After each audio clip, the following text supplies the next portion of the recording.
Hello students and welcome to my channel. So last video में हमने देखा कि फार्मास्यूटिक्स वन का हमारा जो फर्स्ट टॉपिक है which is historical background and development of profession of pharmacy. इसका जो फर्स्ट टॉपिक था history of profession of pharmacy in India in relation to pharmacy education industry and organisation, ये हमने last video में cover कर लिया। सो इस वीडियो में हम देखेंगे pharmacy as a career. Pharmacy as a career क्या होता है, क्या हो सकता है, ये हम देखेंगे इस वीडियो में। और ये एज ए आपके सिलेबस पॉइंट ऑफ व्यू से भी इम्पोर्टेंट है, साथ ही साथ आपके लिए भी इम्पोर्टेंट है बिकॉज आपकी स्टार्टिंग है ये फार्मेसी की, आपका फर्स्ट सेमेस्टर है ये। सो आपको भी ये जानना बहुत ज़रूरी है कि फार्मेसी करने के बाद कौन कौन सी जगह हैं जहाँ पे आप जा सकते हैं, कौन कौन से प्रोफेशन में आप जा सकते हैं। सो देखते हैं कि हमारा फार्मेसी एज ए करियर में क्या आता है। सो फर्स्ट हम देखेंगे कि pharmacy is a very versatile, dynamic and a growing profession which has a great scope. So आप देखेंगे कि जो इंडियन फार्मास्यूटिकल इंडस्ट्री है ये ग्रोइंग है और अभी पिछले लास्ट 5-6 ईयर्स में ये बहुत ज़्यादा ग्रो कर रही है। आप देखेंगे कि 2023 का जो हमारा इंडस्ट्री का साइज है इंडिया फार्मास्यूटिकल इंडस्ट्री का, वो $55 बिलियन के अराउंड है, जो कि प्रेडिक्टेड होता है 2032 तक 156 मीन्स 3 टाइम्स ऑलमोस्ट बढ़ जाएगा हमारा 2032 तक। सो ये हमारा ग्रोइंग है, बहुत ही ग्रोइंग फील्ड है, बहुत ही ग्रोइंग मार्केट है। और ये ऐसा मार्केट है कि जहाँ पे कभी रिसेशन नहीं आएगा बिकॉज यू विल सी कि लोग हमेशा बीमार पड़ेंगे और मेडिसिन की ज़रूरत हमेशा पड़ेगी लोगों को। सो ये it is a versatile, dynamic and very growing profession which has a very great scope. It is an age-old profession which has transformed into a hub for global health care. आपने देखा होगा कोविड में अभी जहाँ पे सारी countries face कर रही थी मेडिसिन की शॉर्टेज को लेके, वहाँ पे India as a hero emerge करके आया जिसने सारे वर्ल्ड में अपनी मेडिसिन प्रोवाइड की। वैसे भी इंडिया जाना जाता है अपने जेनेरिक मार्केट के लिए, जैसे कि आप देखेंगे कि यूएस और यूरोप जो कि बहुत बड़े बड़े मार्केट है फार्मा के लिए, वहाँ पे भी इंडिया ने अपनी एक बहुत बड़ी छाप छोड़ी है। वहाँ पे भी आप देखेंगे कि जो जेनेरिक मेडिसिन हैं उनमें इंडिया टॉप प्लेयर रहता है यूएस एंड यूरोप में। सो ये चीज़ें पहले से ही हो रही थी बट अभी कोविड के बाद सबको पता चला कि फार्मेसी क्या है, फार्मेसी की इम्पोर्टेंस क्या है, और इसके बाद काफ़ी लोगों ने ये प्रोफेशन ऑप्ट करने के लिए चूज़ किया। सो बट वही है कि इतना सब करने के बाद भी unfortunately in the eyes of people the role of pharmacy profession and its contribution to health care are often not duly recognised and even misunderstood. आपने देखा होगा कि फार्मेसी किसी भी local person, non health care से जुड़ा हुए person से आप पूछेंगे कि व्हाट इज फार्मेसी, फार्मासिस्ट कौन होता है, तो वो यही बोलेंगे कि फार्मासिस्ट मीन्स एक मेडिकल स्टोर चलाने वाला जो है वही एक फार्मासिस्ट है, बिकॉज उन्होंने उतना ही देखा होता है, उन्हें उतना ही पता है। बट इस वीडियो में हम देखेंगे कि और इसके अलावा क्या क्या कर सकता है एक फार्मासिस्ट अपने करियर में। सो देखते हैं कि क्या क्या एक फार्मासिस्ट कर सकता है। सो उससे पहले देख लेते हैं कि फार्मेसी के कौन कौन से कोर्सेज होते हैं जिनको करने के बाद आप एक फार्मासिस्ट कहलाओगे। सो पहला है डी फार्म डिप्लोमा जो कि 2 साल का कोर्स होता है। फिर आता है B pharm bachelor of pharmacy जो कि 4 इयर्स का कोर्स है। फिर आता है masters in pharmacy M pharm जो भी 2 साल का कोर्स है, जो कि और ये आप बी फार्म करने के बाद एम फार्म करते हैं। फिर masters of sciences MS in pharmacy है, ये कुछ कुछ कॉलेजेस कराते हैं, ये भी एक मास्टर डिग्री है जो कि 2 साल की होती है। एम टेक होती है, M tech in pharmaceutical technology, ये भी 2 साल का कोर्स है। फिर फार्म डी होता है, एक pharm D doctor of pharmacy which is a 5 years course. And PhD then means आप बैचलर्स करोगे, आप मास्टर्स करोगे, देन उसके बाद अगर आपको हायर स्टडीज़ के लिए जाना है सो आप पीएचडी में भी जा सकते हैं, पीएचडी कर सकते हैं फार्मेसी में, जो कि 3 to 5 ईयर्स की हो सकती है, कुछ जगह 6-7 ईयर्स तक भी हो जाती है, but that depends upon the college. Average इसका लें तो 3 to 5 ईयर्स में आपकी पीएचडी कंप्लीट हो जाती है। इसके बाद और हायर स्टडीज़ करनी है आपको तो आप पोस्ट डॉक भी कर सकते हैं, बट डिग्रीज यहीं तक है पीएचडी इन फार्मेसी। फिर इसके बाद देखें अगर हम career pharmacy as a career में कि एक फार्मासिस्ट की क्या क्या जॉब अपॉर्चुनिटीज हो सकती है, कहाँ कहाँ वो काम कर सकता है। सो मेजरली इनको 3 कैटेगरी में डिवाइड किया है।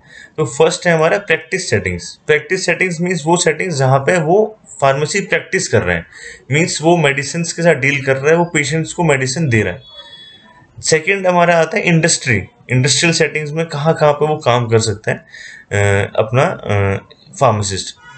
फिर हम देखते हैं अदर सेटिंग्स। इन दोनों को छोड़ के जो हमारे अदर सेटिंग्स है, वहाँ पे एक फार्मासिस्ट एकेडमिक्स में जा सकता है, क्लिनिकल रिसर्च में जा सकता है, या रेगुलेटरी में जा सकता है। सो ये सारे हमारे मेजर कैटेगरीज हो गए जहाँ पे एक फार्मासिस्ट काम कर सकते हैं। इनको अब हम डिटेल में देखते हैं।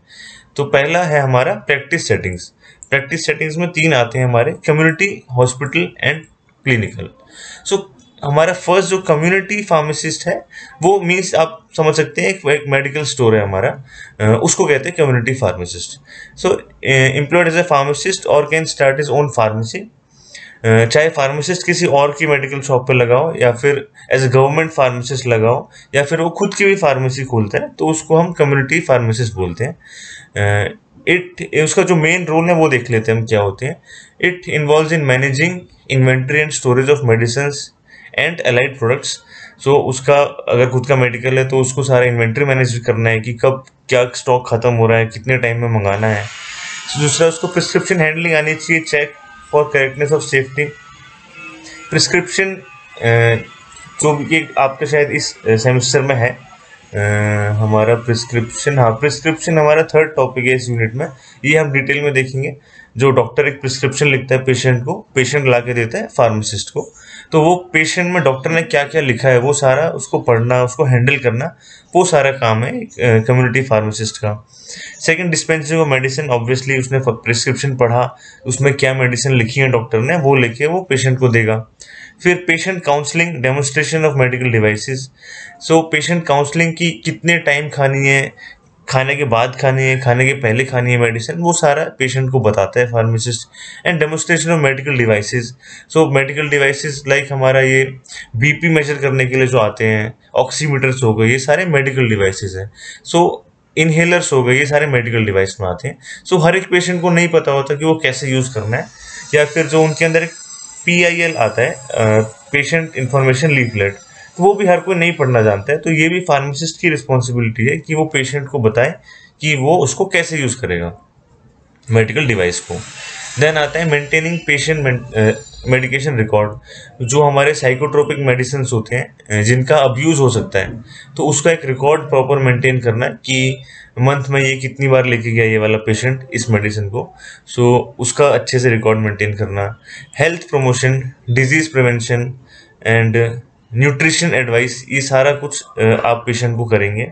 Then doing screen test like blood pressure, sugar, height, weight, ये सारे जो बेसिक टेस्ट होते हैं, ये सब भी उसकी रिस्पॉन्सिबिलिटी है कि अगर वो अपने मेडिकल स्टोर में करता है तो ये सब भी उसको करने हैं। बीपी मेजर करना, शुगर मेजर करना, हाइट, वेट, ये सारी चीज़ें मेजर करना। Then respond to symptoms and recommending medicine for simple elements.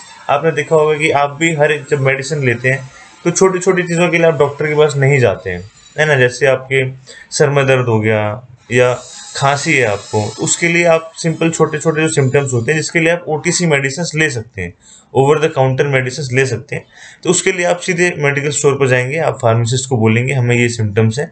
सो उनके लिए भी कौन सी मेडिसिन देनी है, ये भी हमारा फार्मासिस्ट का काम है। अब देख लेते हैं हॉस्पिटल फार्मेसी। सो हॉस्पिटल फार्मेसी वो हमारे प्राइवेट हॉस्पिटल में भी हो सकती है, पब्लिक हॉस्पिटल में भी हो सकती है। सो इसके जो फार्मासिस्ट है उसकी क्या रोल्स होते हैं।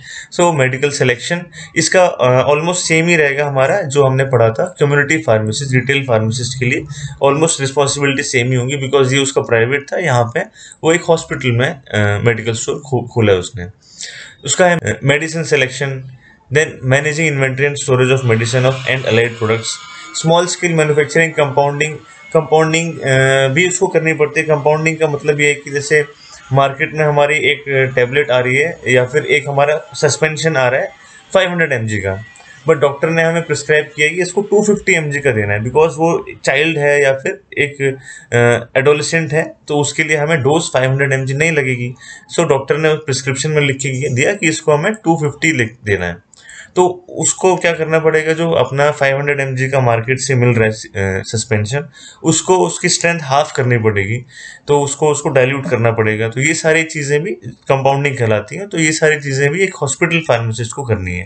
Then dispensing medicine, patient counselling, health promotion, taking part in national health programme, जितने भी नेशनल हेल्थ प्रोग्राम्स होते हैं, जैसे फार्मासिस्ट डे जब हो गया या कोई भी नेशनल हेल्थ स्कीम कभी गवर्नमेंट ने लॉन्च की, तो उसमें भी उसको पार्ट लेना है। अब अगर देखते हैं तीसरा हमारा क्लिनिकल फार्मासिस्ट जो हो गया, क्लिनिकल फार्मासिस्ट उसका क्या काम होता है? सो उसका काम है adverse drug reaction prevention, detection and monitoring. So जितने भी अप्रूव ड्रग्स हैं जो मार्केट में हैं, जो जैसे एंटी कैंसर ड्रग्स हो गए हैं, तो इन सारे ड्रग्स के लिए या कोई इम्यूनोमॉड्यूलेटरी ड्रग हो गया, तो उनमें कौन से एडवर्स ड्रग रिएक्शन आ रहे हैं पेशेंट को, वो लेने के बाद उसका प्रिवेंशन, उसका डिटेक्शन एंड मॉनिटरिंग करना है, उसको नोट डाउन करना है, प्रॉपर रिकॉर्ड करने हैं कि वो कैसे करेगा। जब तक वो पेशेंट से कंसल्ट नहीं करेगा उसको नहीं पता चलेगा। तो पेशेंट से रेगुलर कंसल्टिंग के बाद, जैसे डॉक्टर को पता है कि उसने इस पेशेंट को दी है ये मेडिसिन, तो इस क्लिनिकल फार्मासिस्ट का काम होता है कि उन पेशेंट्स के पास जाना और उनसे पता करना है कि ये मेडिसिन लेने के बाद आपको कोई एडवर्स इफेक्ट आया या नहीं आया, अगर आया तो वो क्या क्या आया वो सारा रिकॉर्ड करके रखेगा। Reducing interaction and drug related problems, जो इंटरेक्शन जैसे दो ड्रग्स अगर हम लेते हैं जो इनकम्पैटिबल है एक दूसरे के साथ, उनको लेने से इंटरेक्शन हो रही है तो उसको कैसे सॉल्व करना है, ये सारा काम भी क्लिनिकल फार्मासिस्ट का है। जैसे कि कुछ ड्रग्स होते हैं एंटीबायोटिक, टेट्रासाइक्लिन हो गया, वो हम बोलते हैं कि मिल्क के साथ नहीं लेना है। यूजुअली हम लोग मिल्क के साथ, पानी के साथ टैबलेट ले लेते हैं, बट टेट्रासाइक्लिन में हम मिल्क के साथ नहीं लेते, बिकॉज जो हमारा कैल्शियम होता है उसके साथ वो चीलेट कर लेता है, चीलेट बना लेता है और उसकी एफिकेसी कम हो जाती है। सो ये सारी चीज़ों का ध्यान रखना, ये एडवाइस करना पेशेंट को, ये सारा काम होता है क्लिनिकल फार्मासिस्ट का। टेकिंग पेशेंट मेडिकेशन हिस्ट्री, कि वो ड्रग अब्यूज तो नहीं करता, उसका पहले फैमिली हिस्ट्री क्या है, तो ये सारी चीज़ें पेशेंट से रिकॉर्ड करना। Then taking part in ward round along with doctors and nurses, जो इन पेशेंट्स होते हैं, जब डॉक्टर राउंड लगाने आता है नर्स के साथ तो उसको अकम्पनी करता है हमारा क्लिनिकल फार्मासिस्ट। तो जैसा फीडबैक देता है हमारा पेशेंट, जो इन पेशेंट है वार्ड में, वो सारा रिकॉर्ड करता है वो। And deciding adjusting medication dosing for patient, so जैसा मैंने कंपाउंडिंग में बताया था, तो सिमिलरली अगर कोई स्ट्रेंथ ज़्यादा है, पेशेंट को उसका ज़्यादा एडवर्स इफेक्ट आ रहा है, टॉक्सिक इफेक्ट आ रहा है अगर उसका, तो उसका जो एडजस्टमेंट है डोज का, based on is experience and is knowledge, वो डॉक्टर को बता सकता है कि इसको हम कम करके दे सकते हैं। Then providing drug information, because एक ड्रग के बारे में एक फार्मासिस्ट को ही सबसे ज़्यादा पता होता है। सो वो डॉक्टर को कंसल्ट करके बता सकता है कि इस ड्रग को कैसे लेना है, इस ड्रग का कौन कौन से ड्रग्स के साथ इनकम्पैटिबल होता है ये, तो इसके साइड इफ़ेक्ट्स क्या क्या हो सकते हैं, बिकॉज कुछ ड्रग के साइड इफ़ेक्ट हमें पहले से ही पता होते हैं कि ये इसके साइड इफ़ेक्ट होंगे। तो ये सारी चीज़ें एक क्लिनिकल फार्मासिस्ट पेशेंट को बता सकता है, डॉक्टर को बता सकता है। तो ये हमने देख लिया कि एक फार्मासिस्ट एक प्रैक्टिस सेटिंग में क्या क्या काम करता है। अब हम देख लेते हैं कि अदर सेटिंग्स में हमारा था एकेडमिक्स में, क्लिनिकल रिसर्च में एंड रेगुलेटरी बॉडीज़ में। इसमें अगर हमारा फार्मासिस्ट का रोल है तो वो क्या क्या करेगा। तो पहले हम देख लेते हैं एकेडमिक्स में academic pharmacist are full time faculty members, जो आपके फैकल्टी मेंबर्स होते हैं जितने भी, वो सारे फार्मासिस्ट होते हैं। They are involved in teaching and training, तो टीचिंग आपकी थ्योरी सब्जेक्ट्स पढ़ाते हैं वो, एंड ट्रेनिंग मीन्स वो जो आपके प्रैक्टिकल्स लेते हैं वो आपको ट्रेन करते हैं। तो ये सब भी एक एकेडमिक फार्मासिस्ट का काम है। Beside teaching they are also engage in research works, like professor, जैसे आपने देखा होगा जो आपके प्रोफेसर से जिनके अंडर पीएचडी और एमफार्म के स्टूडेंट्स काम कर रहे हैं, सो वो प्रोफेसर भी अपना रिसर्च आर्टिकल्स लिखते हैं, पब्लिश करते हैं। थोड़ा बहुत रिसर्च वो लोग भी कंडक्ट करते हैं with the help of masters and PhD students. तो आप कोई भी आर्टिकल देखेंगे, जैसे अपने कॉलेज में भी किसी पीएचडी पर्सन ने रिसर्च वर्क किया, उसने रिसर्च आर्टिकल लिखा है, सो उसमें जो फर्स्ट ऑथर होता है हमेशा वो आपका गाइड होता है, वो उनका गाइड होता है, मीन्स वो आपका प्रोफेसर होता है। सो बिकॉज प्रोफेसर से ही कंसल्ट करके, डिस्कस करके वो प्रोजेक्ट को फिनिश करते हैं। सो इस वे में एक एकेडमिक फार्मासिस्ट टीचिंग भी करता है, प्रैक्टिकल्स भी लेता है, ट्रेन भी करता है बच्चों को, और दूसरा रिसर्च वर्क भी कंडक्ट करता है कॉलेजेस में। ये हो गया हमारा एकेडमिक फार्मासिस्ट का काम। अब देख लेते हैं क्लिनिकल फार्मासिस्ट का काम क्या होता है। Clinical research organisation in India start with highly skilled workforce which include clinicians, pharmacologist, post doctorate pharmacist, toxicologist, chemist, analyst, जितने भी आप देख रहे हैं ये सारे हमारे फार्मासिस्ट होते हैं। तो इनकी क्या रिस्पॉन्सिबिलिटीज होती हैं एज अ क्लिनिकल रिसर्च। सो इनका काम होता है undertaking clinical trials from phase 1 two phase 4। सो कोई भी ड्रग जब नया अप्रूव होता है तो उसको क्लिनिकल ट्रायल्स से गुजरना होता है, जिसके 4 फेजेस होते हैं, phase 1, phase 2, phase 3 and phase 4। सो ये चारों फेज को कंडक्ट कराने का काम है हमारे क्लिनिकल रिसर्च साइंटिस्ट का। देन उसका प्रोटोकॉल डेवलपमेंट, इसका प्रोटोकॉल होता है कि कितने टाइम तक स्टडी चलेगी, डबल ब्लाइंड स्टडी है या ओपन स्टडी है, कैसी स्टडी है, वो सारा हम उसका प्रोटोकॉल डेवलपमेंट देखते हैं। Then case report designing and review, ये प्रोटोकॉल स्टडी कंप्लीट होने के बाद जो रिपोर्ट बनती है उसकी डिजाइनिंग, उसका रिव्यू, उसका आउटकम क्या आया, वो सारा काम करना है। Monitoring means during the study, during the trials patients को मॉनिटर करना, उनके जो एडवर्स इफेक्ट्स हैं जितने भी आ रहे हैं वो सारा मॉनिटर करना। बायो एनालिटिकल सर्विसेज मीन्स जो हमारे क्लिनिकल ट्रायल से कोई भी क्लिनिकल स्टडी चल रही है उसके लिए हमें बायो एनालिटिकल मेथड लगते हैं, तो वो डेवलप करना, वो रन करना, वो सारा काम क्लिनिकल साइंटिस्ट का होता है। Then quality assurance, data management, जितना भी डेटा वो स्टोर कर रहे हैं, जितना भी डेटा वो अपने पास मैनेज कर रहे हैं, उसका क्वालिटी वाइज सारे पैरामीटर्स हैं या नहीं, बिकॉज ये जो डेटा होता है ये बहुत इंपॉर्टेंट डेटा होता है, ये सबमिट होता है फाइलिंग में। मीन्स जो रेगुलेटरी बॉडीज होती है कंट्री की, जैसे इंडिया की सीडिस्को है, यूएस की यूएस एफडीए है। सो हम जैसे ये क्लिनिकल फेज तब करते हैं जब कोई नया ड्रग हमें फाइल करना होता है, तो वो ड्रग के जितना भी ये डेटा होता है क्लिनिकल ट्रायल्स का, ये बहुत ही इंपॉर्टेंट डेटा होता है। सो इसका जो मैनेजमेंट है ये भी बहुत अच्छे से होना चाहिए, इसकी क्वालिटी एश्योर्ड होनी चाहिए, ताकि ये डेटा हम सबमिट कर सकें अपने रेगुलेटरी बॉडीज़ को, जिसको रिव्यू करके वो हमें अप्रूवल दे देगा कि ओके ये ड्रग हमारा पास हो गया, अब हम इस ड्रग को मार्केट कर सकते हैं। Then conduct BA/BE studies, bioavailability and bio equivalence studies होती हैं जब हम जेनेरिक ड्रग बनाते हैं। सो ये सारी स्टडीज हो गई हमारी क्लिनिकल रिसर्च साइंटिस्ट की। देन आता है हमारा रेगुलेटरी, जो लास्ट हमारा है रेगुलेटरी मीन्स गवर्नमेंट, ये वो बॉडीज हैं जो हमारे रूल्स एंड रेगुलेशंस बनाती हैं, उन्हें इम्प्लीमेंट करती हैं। So a pharmacist can work as a drug inspector, assistant drug controller या drug controller in the drug control department of each state और इन सीडिस्को।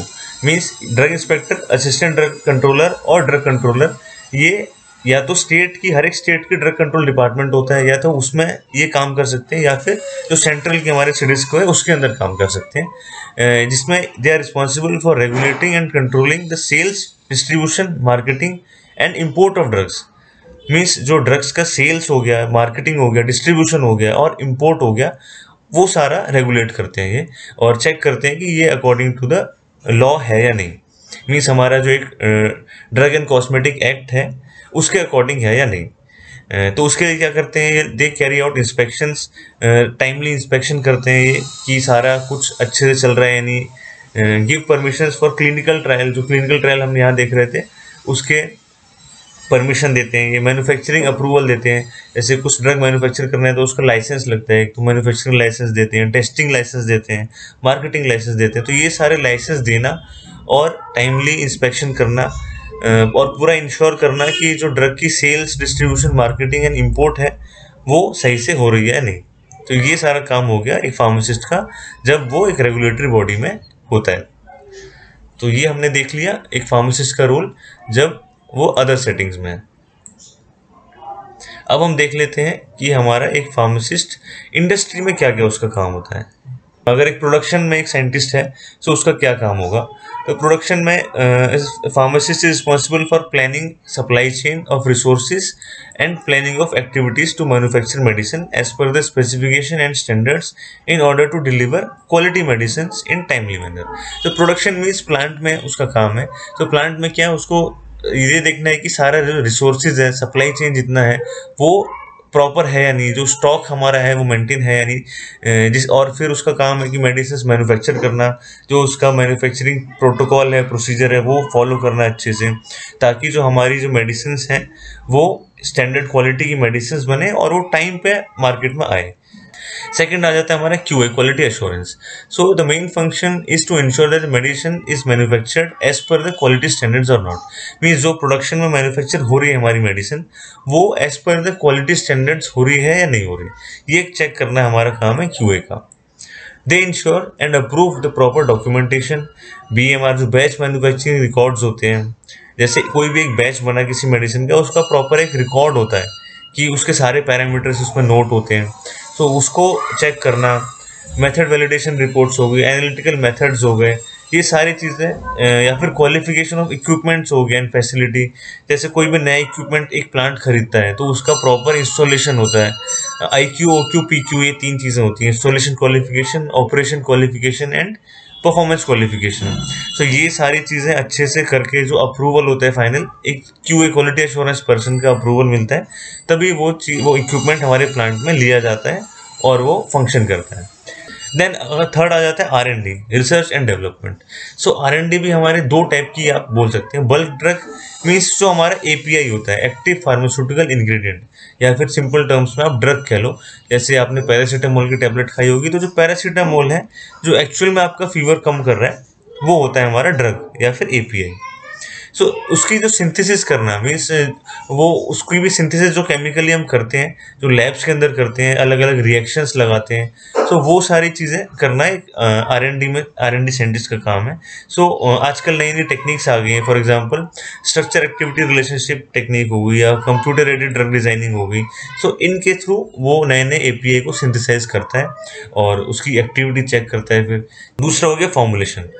सो फॉर्मुलेशन साइंटिस्ट का काम है कि जो API एक बल्क ड्रग साइंटिस्ट बनाता है, सपोज एक पैरासीटामोल पाउडर फॉर्म में बन गया, सो एक पेशेंट उसको ऐसे तो खा नहीं लेगा, बिकॉज आप उसको वे करके नहीं दे पाओगे, या फिर कुछ कुछ ड्रग्स की स्ट्रेंथ बहुत कम होती है। सपोज 0.5 mg होती है, तो 0.5 mg बहुत थोड़ा होता है, जिसको आप वे ही नहीं कर पाओगे, जिसको आप लेके मतलब वो आपको दिखेगा ही नहीं, बहुत थोड़ा होता है। सो उस API को लेके, उस ड्रग को लेके एक फॉर्मुलेशन बनाना। फॉर्मुलेशन मीन्स या तो टैबलेट फॉर्म बनाना, या कैप्सूल फॉर्म बनाना, या सिरप, ऑइंटमेंट, पेस्ट, या कोई भी ऐसे डोसेज फॉर्म बनाना जो सुइटेबल हो उस ड्रग को उसके साइट ऑफ एक्शन पर ले जाने के। सो उस ड्रग की स्टेबिलिटी को मेंटेन करना, और उस ड्रग को ऐसे डिज़ाइन करना है, ऐसे डोसेज फॉर्म में डिज़ाइन करना है कि उसकी एफिकेसी कम ना हो। ये सारा काम होता है एक फॉर्मुलेशन साइंटिस्ट का R&D के अंदर।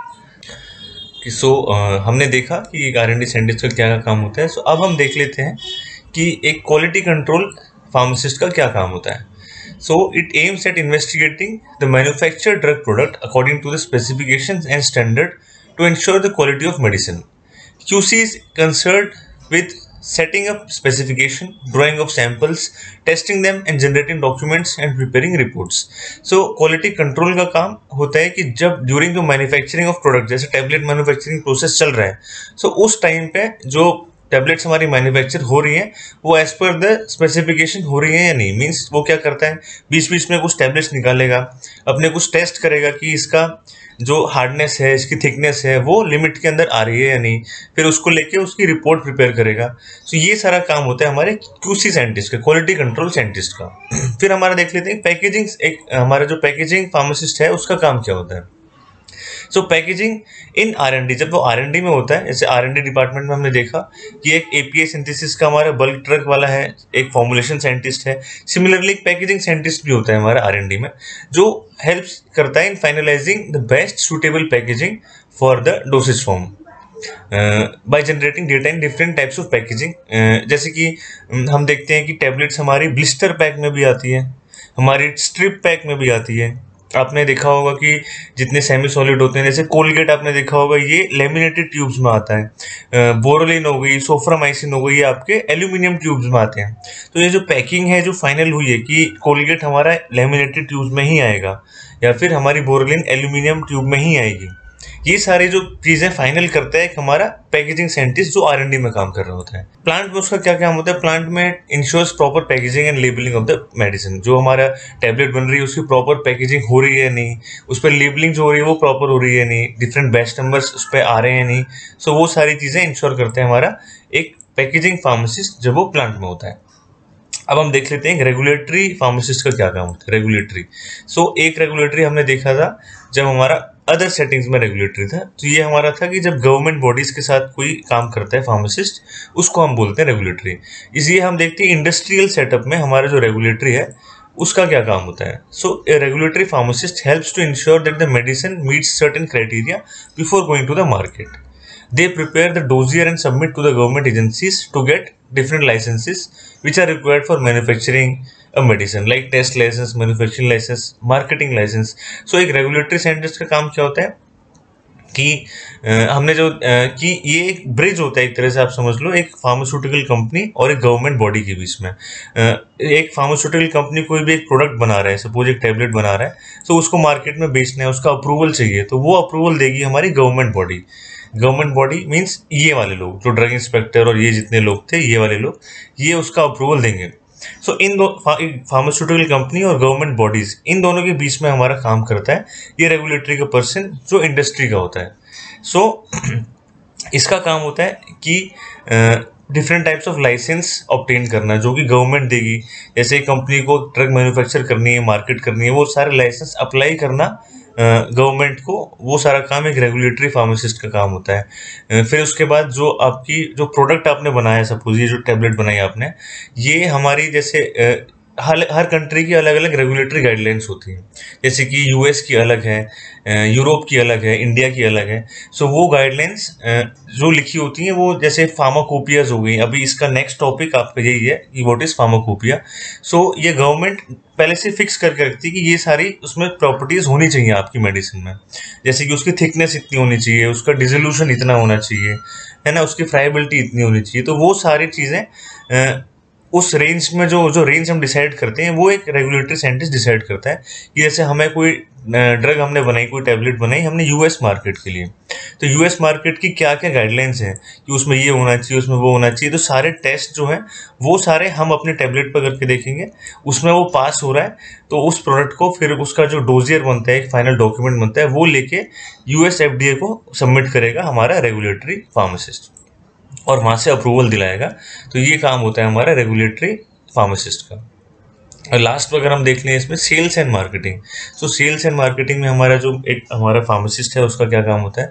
सो सेल्स एंड मार्केटिंग मीन्स वही आपको मेडिकल रिप्रेजेंटेटिव जो होते हैं, इनको मेडिसिन सेल करनी है। सो सेल वही, क्योंकि हमारा फार्मास्यूटिकल कंपनी जो है वो एक बिजनेस है, उसको रेवेन्यू जनरेट करना है। वो कहाँ से आएगा, वो तभी आएगा जब वो मेडिसिन सेल करेगा। तो जितना ज़्यादा सेल करेगा उतना ज़्यादा रेवेन्यू उसके पास आएगा। तो इनका क्या काम होता है कि it involves in sales and marketing of medicine by pharmaceutical organisation. Suppose Sun Pharma है, डॉक्टर रेड्डीज है, लुपिन है, इन सब के सेल्स रिप्रेजेंटेटिव रहते हैं, मार्केटिंग टीम रहती है, जो कि जो उन कंपनीज के द्वारा जो मेडिसिन बनती हैं उसकी सेल्स करते हैं, उसकी मार्केटिंग करते हैं। So sales representative conducts routine meetings with doctor, community and hospital pharmacists and to update them about new medicines manufactured by their company. सो इनका यही काम होता है कि डॉक्टर्स के पास जाते हैं, जो हमारे क्लिनिक्स होते हैं उसमें डॉक्टर्स उनके पास जाते हैं, हॉस्पिटल के डॉक्टर्स के पास जाते हैं, जो फार्मासिस्ट होते हैं, चाहे कम्युनिटी वाला हो या आपके हॉस्पिटल फार्मासिस्ट हो, उनके पास जाते हैं और उनको अपडेट करते हैं अपने न्यू प्रोडक्ट के बारे में।